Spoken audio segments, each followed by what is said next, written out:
Welcome back, GED scholars, to another science video. And in this video, we are discussing the practice or scientific core skill that you want to make sure you have when it comes to the science exam. And this one is about reasoning with scientific information. And folks, that's the science way of saying, can you support the answer with the evidence that you were presented in the passage, in the image, whatever it might be? Basically, this whole concept of reasoning with scientific information goes back to a lot of the other videos we've talked about where they're sharing a passage with you and your question is based on this passage. It's based on the image you are looking at. It has nothing to do with anything outside of that passage. So that's why it's really important to make sure you understand what you are reading and what you are being asked of. So let's go ahead and jump into the first practice. And this is, once again, many of you know, if you've been watching these videos, I am a fan of Kaplan's GED guide. You want to make sure you have a study guide to help you as you learn lessons and then take that skill that you just learned and apply it to reading the passage, looking at that image, the chart, the political cartoon, whatever it might be,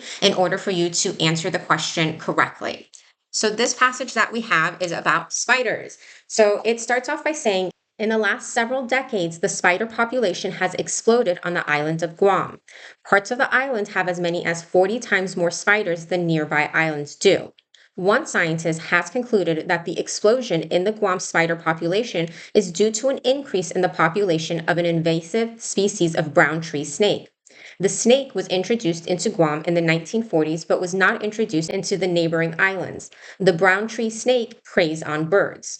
The question is, which one of the following, if true, makes the scientist's conclusion more likely? Let's go back up here into the beginning of the passage and let's pay attention to some information. So we know that it's the spider population and it is on the island of Guam. Guam is an island in the Pacific Ocean, and it says parts of the island have as many as 40 times more spiders than nearby islands do. So this 40 times more spiders is specific to the islands of Guam and not neighboring islands. And then it talks about this one scientist, and I want to highlight this because this is the scientist's conclusion, concluded that the explosion in the Guam spider population is due to an increase in a population of, what is this? The species of brown green tree snake. Okay, so what we see here then is we see there is an increase in spiders, and then the scientist is concluding, and we want to pay attention to that, folks, because the question is asking about this, is saying that, hey, I think that this increase in spiders is because there is an increase in these snakes, in these tree snakes. And then it talks about the tree snake was introduced into Guam in the 1940s, but was not introduced into the neighboring islands, which makes sense, right? If this is all about the islands of Guam. And then the last sentence reads, the brown tree snake preys on birds. Okay, that's super important to know. So what it means is that this tree snake, brown tree snake, eats birds. And then because it's eating these birds, we also see a increase in the spider population, because what eats spiders, folks? Birds do, right? So this scientist is saying, hey, a lot of these snakes are eating the birds that eat the spiders. Because the spiders aren't being eaten, well, of course, you're going to see an increase in this. So once again, the question reads, which one of the following, if true, makes the scientist's conclusion more likely? So let's read our answer choices. And remember, folks, if you're like, I didn't even make that connection, lady, that the brown tree snake preys on birds, and that might be the reason why there's an increase in spiders, that's okay, folks. If you don't make those connections, no problem. Just read your answer choices. And as I mentioned in all of the videos, knock out the ones, kick them out of the window when you are like, that can't be true based on what I just read. Remember, everything you need is in the passage, the image, whatever it is that they're saying the question is based off of. So A reads, the birds that the brown tree snake eats are the primary predators of spiders on Guam. Well, that's what we just discussed, right? We just said, well, if the snake is eating the birds and the birds were the ones eating the spiders, and now the birds don't exist anymore, of course there's going to be more spiders. And that's what A is basically saying, that the birds that the brown tree snake eats are the primary predators of the spiders. And now those spiders don't have predators anymore. I really like A. I think A is our answer. But as I also say in most of the other videos, don't assume that that's just going to be, yep, that's it. You know for a fact. Unless it's a math question where it's like 1 plus 1 and then A is 2, then definitely you can skip looking at the other ones. But let's review B, C, and D just to be sure. B reads, the brown tree snake is typically introduced into islands via ships carrying tourists. Guam and the islands nearby have long been popular tourist spots. If the brown tree snake was indeed introduced via ships to Guam and to the islands nearby, then we would have read that this spider population increase wasn't just on Guam, it was on all of those islands. So B, I'm going to kick you out the window. C reads, brown tree snakes eat spiders as well as birds. Okay, well, if brown tree snakes ate the spiders, we wouldn't see an increase in the spiders, right? Because we need to find the answer that makes the scientist's conclusion more likely. So if the scientist is like, oh, it's because of the snake, well, then we wouldn't see the increase of the population. So C, we're going to kick you out the window. D reads, in the rainy season, the island of Guam can have more than 40 times as many spiders as it did 10 years ago. This is introducing information we didn't even read about in the passage, talking about rainy season, 40 times as many spiders as it did 10 years ago. This is just bringing in a lot of information that does not match up with what we read in our passage, and therefore we are going to kick it out the window. Once again, folks, and we kind of knew it when we started and we read this, A is our answer. It reads again, the birds that the brown tree snake eats are the primary predators of the spiders on Guam. Melting ice sheets in Greenland and Antarctica have the potential to contribute significantly to rising sea levels in the next century. Some ice sheets melt more quickly than others, and scientists have wondered why. A team of researchers recently used data from both satellites and radar to study the composition of many of the ice sheets in Greenland and Antarctica. They found that some of the ice sheets formerly thought to sit on rock actually sit on water.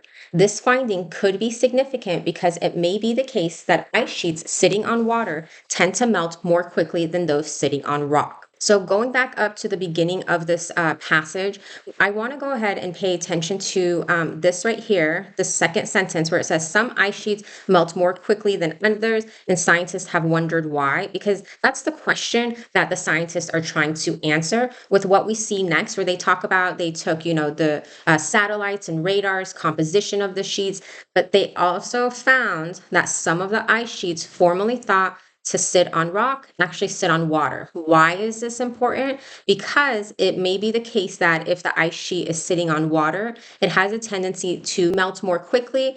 And that basically goes back up to what we read up here in this first sentence, where melting ice sheets in Greenland and Antarctica have the potential to contribute significantly to the rising sea levels in the next century. Okay, so do you see how there's like a connection to where we started off with? So let's go ahead and look at our question.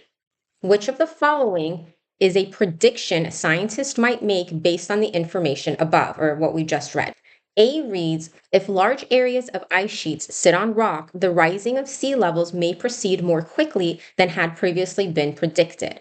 No, I don't think that's true. Why? Because right here it's saying that it's because they found out about ice sheets that are sitting on water and those melting more quickly than those sitting on rock.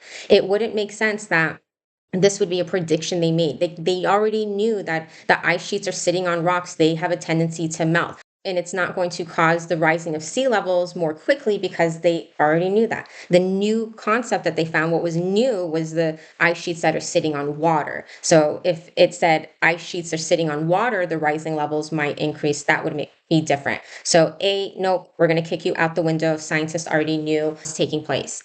B reads, if large areas of ice sheets sit on water, here we go, folks, this is what we need. If large areas of ice sheets sit on water, the rising of sea levels may proceed more quickly than had previously been predicted. That is a prediction, folks, that the scientists could make because they found out about this whole concept that ice sheets that they thought were once sitting on rocks are actually sitting on water, and those ice sheets have a tendency to melt more quickly. Of course, then the prediction that they had up here could be wrong, because if they're like, oh my gosh, if these ice sheets are sitting predominantly on water, our prediction is totally off. I like B a lot. But once again, let's read C and D just to make sure. C reads, ice sheets in Greenland will likely melt more quickly than ice sheets in Antarctica.